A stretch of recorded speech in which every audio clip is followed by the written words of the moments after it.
صحابہ کو جب کلمہ پڑھا انہوں نے اپنے آپ کو چھوڑ دیا، اپنے تقاضے چھوڑ دیے، اپنا نفس چھوڑ دیا، اپنی جان کی پرواہ چھوڑ دی، اپنے بیوی بچوں کی پرواہ چھوڑ دی، اپنے گھر بار کی پرواہ چھوڑ دی، اپنی زمین اور جائیداد اور رقبوں کی سب کچھ چھوڑ دیا۔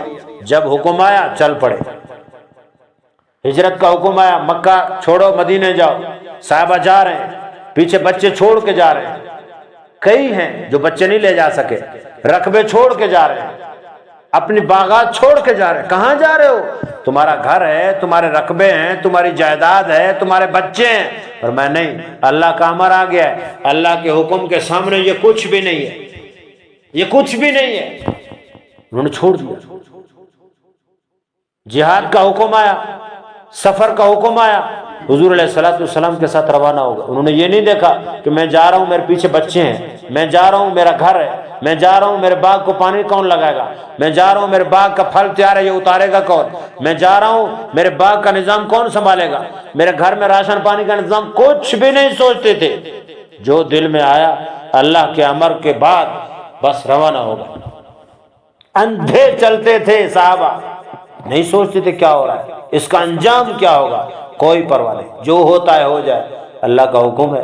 لہٰذا وہ اس چیز سے خوف محسوس نہیں کرتے تھے، ڈرتے بھی نہیں تھے، اور بڑی خوشی سے جاتے تھے، کھلے دل سے جاتے تھے، اور اسی میں اپنی کامیابی سمجھتے تھے۔ تو لا الہ الا اللہ کا معنی کیا ہے؟ کہ اللہ کے علاوہ کوئی معبود نہیں، اور محمد الرسول اللہ صلی اللہ علیہ وآلہ وسلم اللہ کے کیا ہیں؟ رسول ہیں۔ لا الہ الا اللہ، اللہ سے سب کچھ ہونے کا یقین، اللہ کے غیر سے کچھ نہ ہونے کا یقین ہمارے دل میں آ جائے۔ سب کچھ اللہ کرتا ہے، سب کچھ اللہ کرتا ہے۔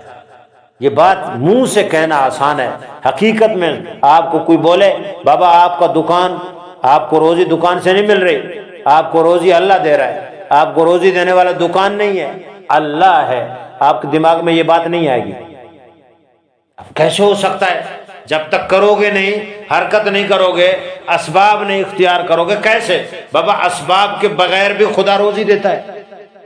کوئی اسباب نہیں ہے، کوئی سبب نہیں ہے، کوئی تصور نہیں ہے۔ غار ثور میں کوئی نلکا نہیں ہے، غار ثور میں کوئی کنواں نہیں ہے، غار ثور میں کوئی انتظام نہیں ہے پانی کا۔ جب ابوبکر کو پیاس لگی تو پانی کہاں سے آیا؟ اللہ نے لایا نہیں لایا؟ تو اللہ تعالیٰ بغیر اسباب کے بھی پلاتا ہے، کھلاتا ہے۔ ایک قبیلہ قریب میں آ کر اس نے پڑاؤ کیا، دو ساتھیوں کو بھیجا حضور علیہ الصلوۃ والسلام کے پاس کہ جاؤ حضور علیہ الصلوۃ والسلام سے کہو ہمارے قبیلے کے کچھ لوگ یہاں آباد آئے ہوئے ہیں، مسافر ہیں، ہمیں کھانا چاہیے۔ حضور علیہ الصلوۃ والسلام کے پاس وہ دو آدمی گئے، آپ صلی اللہ علیہ وسلم کے پاس کچھ بھی نہیں تھا۔ آپ نے فرمایا اللہ خیر کرے گا، اللہ دے گا، اللہ دے گا۔ وہ آدمی چلے گئے، تھوڑی دیر بیٹھے، اس کے بعد کھانا بھی آ گیا، سب کچھ آ گیا، وہ کھانا روٹی اور سالن لے کر دوبارہ اپنے قبیلے میں چلے گئے۔ وہ جو راستے میں پڑاؤ کیا ہوا تھا انہیں کھانا کھلایا، خوب انہوں نے دبا کر کھایا۔ حضور علیہ الصلوۃ والسلام کو اس بات کا بھی علم نہیں ہے کہ یہ کھانا کہاں سے آیا، اور ان دونوں کا جو گئے ہوئے تھے کھانا لینے کے لیے ان کا ذہن یہ تھا نبی علیہ الصلوۃ والسلام نے بھیجا۔ وہ گئے اور کھلایا اپنے ساروں کو، سب نے منڈ کے کھایا، دبا کے تن کے کھایا، سیر ہو گئے، بچا ہوا واپس لائے۔ فرمایا کہ اے اللہ کے نبی آپ نے جو کھانا دیا تھا ہم سب سیر ہو گئے، یہ بچ گیا۔ آپ نے فرمایا میں نے نہیں، اللہ نے دیا۔ میں نے نہیں، اللہ نے، مجھے تو پتہ بھی نہیں ہے کس نے دیا ہے، اللہ نے دیا، میں نے نہیں دیا۔ حضرت عمر رضی اللہ تعالیٰ عنہ کے بارے میں آتا ہے کہ کچھ لوگ آئے، انہوں نے آ کر حضور علیہ الصلوۃ والسلام کے پاس دین سیکھا، کچھ دن رہے، جانے لگے تو آپ صلی اللہ علیہ وسلم نے فرمایا کہ عمر ان سب کو اتنے دن کا راشن دے دو۔ حضرت عمر کی حالت یہ تھی کہ ان کے پاس کچھ بھی نہیں تھا، بڑے پریشان، اب کیا بنے گا؟ میں ان کو اتنے 10 دن کا یا 20 دن کا راشن کہاں سے دوں؟ وہ جب جانے لگے انہوں نے کہا یا رسول اللہ ہمارا اتنا لمبا سفر ہے، ہمارے پاس سواری نہیں ہے، اتنا لمبا سفر ہے، ہمارے پاس کھانا بھی نہیں ہے، اتنا لمبا سفر ہے، ہم بہت پریشان ہیں۔ آپ نے فرمایا سواری کا بھی انتظام کرو اور کس چیز کا انتظام کرو؟ راشن کا بھی۔ حضرت عمر بڑے پریشان، یا اللہ اب کیا بنے گا، یا اللہ اب کیا بنے گا، پریشان ہو گئے۔ اور پھر اللہ سے دعا کی، یا اللہ تیرے نبی نے یہ ڈیوٹی لگائی ہے، یہ کام ذمہ لگایا ہے، اور آپ جانتے ہیں میں خالی دامن ہوں، میرے پاس کچھ بھی نہیں ہے، اگر آپ دیں گے تو میں آپ کے نبی کا حکم پورا کر دوں گا، نہیں دیں گے تو میں تو کہیں سے کچھ بھی نہیں لا سکتا۔ بس یہ دعا کرتے رہے، گئے گھر، دروازہ کھولا، دیکھا ایک پورا کمرہ کھجوروں سے بھرا ہوا ہے، کھجوروں سے بھرا ہوا ہے، ہر ایک کو ایک ایک بوری کھجور کی دے دی، لے جاؤ بھائی۔ وہ کہاں سے آیا؟ اللہ اگر کھلانا چاہے تو وہ بغیر اسباب کے بھی کھلاتا ہے، کوئی سبب کے ڈائریکٹ اللہ دیتا ہے۔ تو دکان میں روزی نہیں ہے، روزی دینے والا کون ہے؟ عہدے میں روزی نہیں ہے، روزی دینے والا کون ہے؟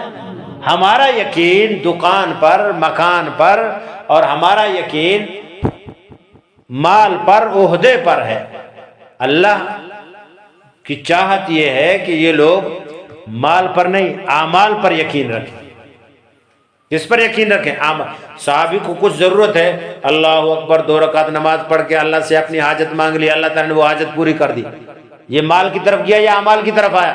اعمال کی طرف آیا، مال کی طرف نہیں گیا۔ مجھے اور آپ کو جب تقاضا ہوتا ہے، میں بھوکا ہوں، میری نظر کس طرف جاتی ہے؟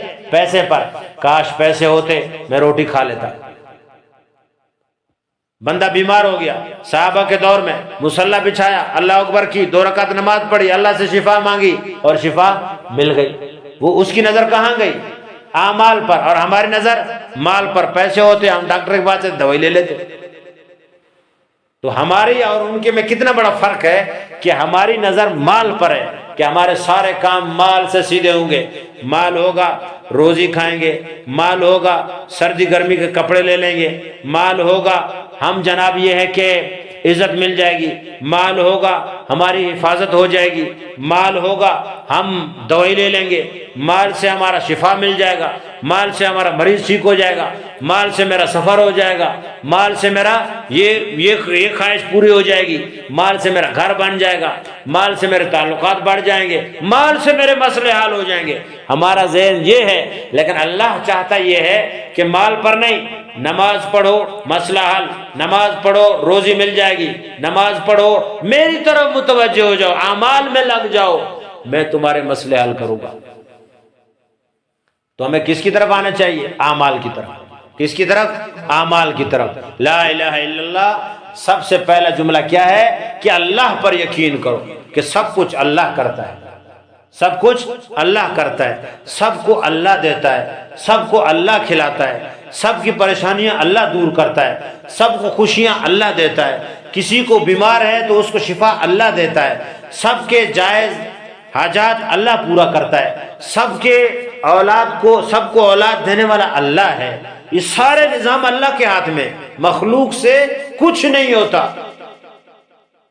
اور محمد الرسول اللہ صلی اللہ علیہ وآلہ واصحابہ وازواجہ واہل بیتہ اجمعین کے طریقوں میں دونوں جہانوں کی کامیابی، اور آپ صلی اللہ علیہ وسلم کے طریقوں سے ہٹ کر دونوں جہانوں میں ناکامی کا یقین ہمارے دلوں میں آ جائے۔ طریقہ میرے نبی کا ہوگا، حکم اللہ کا ہوگا، طریقہ نبی علیہ السلام کا ہوگا۔ اگر طریقہ حضور کا ہوگا تو آپ کا وہ کام عبادت بن جائے گا۔ آپ پانی پیتے ہیں، آپ پانی سنت کے مطابق پیئیں، صرف 6 باتوں کا خیال کریں۔ دائیں ہاتھ سے پیئیں، بیٹھ کر پیئیں، بسم اللہ پڑھ کر پیئیں، دیکھ کر پیئیں، اور 3 سانسوں میں پیئیں، اور آخر میں پی کر الحمدللہ کہیں۔ آپ کا یہ پانی کا گلاس پینا یہ آپ کا ثواب بن جائے گا۔ آپ کو 6 سنتیں زندہ کرنے کے لیے 600 شہیدوں کا ثواب ملے گا۔ اور یہ جو سنت کا لحاظ کر کے آپ نے اندر پانی اڑھیلا ہے، چڑھایا ہے، ڈالا ہے، یہ پانی اندر جا کر گڑبڑ نہیں کرے گا، آپ کی صحت کے لیے بہترین ثابت ہوگا۔ آپ کھانا